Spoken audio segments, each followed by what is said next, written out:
It has become the talk of school board meetings, cable news, and even some of our candidates for office. That's not entirely accurate. So CRT So by why its would that be the case? yeah, so CRT by its acronym may not be taught according to what we believe in the curriculum. In both of my extended conversations with candidates Joshua Williams and Wendy Hendricks, both of which you'll see in Community Focus this and next week, they brought up concerns from parents about what is being taught in the classroom. The reason it started to become a spotlight or get a spotlight shined on is because of COVID.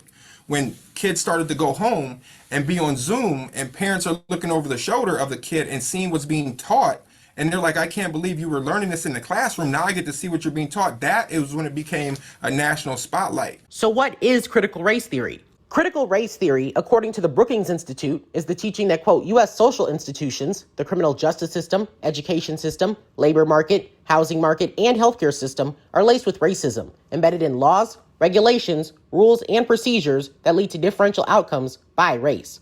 While that is true in many cases, an example being the discriminatory practice of redlining from the 1930s, Williams believes that it is slowly being integrated into school curriculums. Teachers are being taught CRT in their training. So what exactly has changed? When asked that very question, here's how Hendricks responded.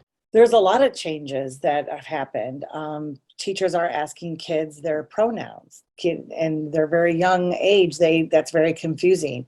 There's been situations where they've actually changed their gender without talking to a parent. In pursuit of the truth about this being a real issue or not, I found a few stories where this may have been the case. Very few are from reliable sources, but one that stuck out in particular came from the small Spreckles Union School District in California. An article published by the Associated Press in January of this year tells the story of parent Jessica Conan, who accused 2 middle school teachers of manipulating her child into changing their gender identity. She claimed she was already informed by her daughter that she was bisexual, but was shocked to find out during a December 2019 meeting with teacher Lori Caldera that she transitioned to a male. Conan claims that following the district switch to remote learning, her daughter began returning to her, quote, old self, and now identifies with her birth name. Now that's a story from over 2,400 miles away. Why exactly would it be relevant to voters here in the 43rd House District? The CRT rhetoric has consistently made its way onto the highly rated conservative Fox News channel, but that's not the only place you can find it. When reached for comment about if critical race theory is taught, Toledo Public Schools confirmed that it's not.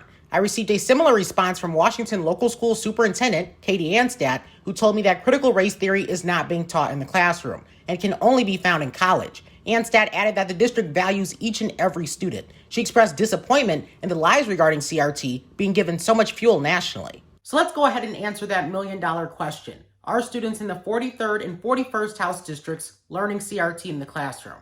Well, according to the best possible sources, no. Getting answers for you, I'm Jaden Jefferson.